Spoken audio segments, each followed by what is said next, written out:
Hi, I'm Bob McDonald, past president of the Airboat and Half-Track Conservation Club of Palm Beach County, a life member, a charter member of this club. What you're fixing to see now is a video shot down in the Everglades. It's a prelude. It's an introduction to a film that you're going to see immediately after this footage is over.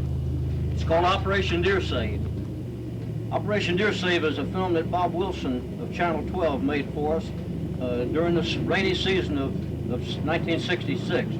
It was a record rain that year, and the entire deer herd down in the conservation areas were being destroyed. They were drowning, starving to death. We lost our entire fawn crop. And our airboat club had been in constant and agonizing negotiations with blood control to plead with them to drain the water off and to pump the excess water out to sea and to save the deer herd.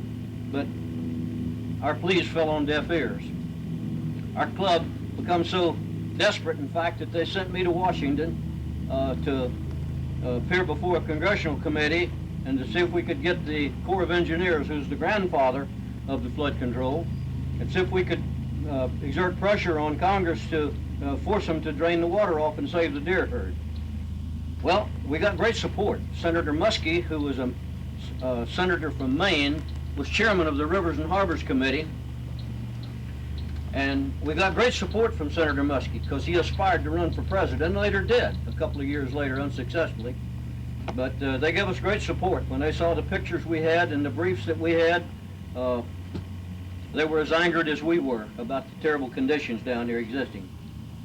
However, when you have to jump through the hoops of the bureaucratic machinery that our government consists of, it becomes readily apparent that we wouldn't have time to save the herd unless we took the matter into our own hands. So we came back to West Palm Beach, and Omus Morris was our president. Great guy and a great president.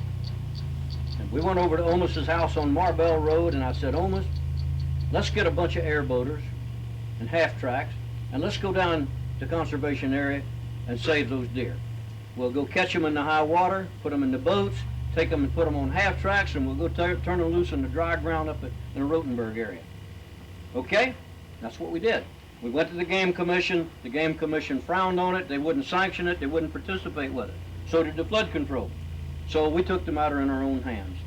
Omus and I called a meeting at the Mounts building over on Military Trail. And listen, viewers, you would not believe the response that we got. It was practically no advertising at all, a little bit of TV time that they gave me. And people thronged to that meeting in droves. The parking lot was full, standing room only. So we had an organizational meeting and we explained what we wanted to do. Several clubs participated. We got the Sierra Club, the Veterinarians Association,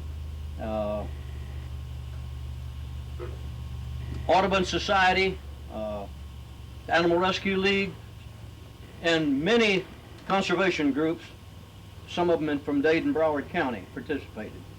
We got donations of money, half-tracks, airboats, trucks, equipment, medicine, food, anything we needed for this operation. So before daylight, on an early Saturday morning, we found ourselves in Everglades heading south on Road 27 with about a 30-mile convoy.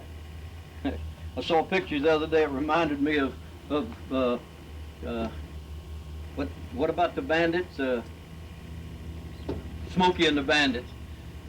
There's these trucks lined up for 30 miles, and we found a very friendly highway patrolman who was sympathetic with us in Everglades, and he offered his services to give us a convoy around 27.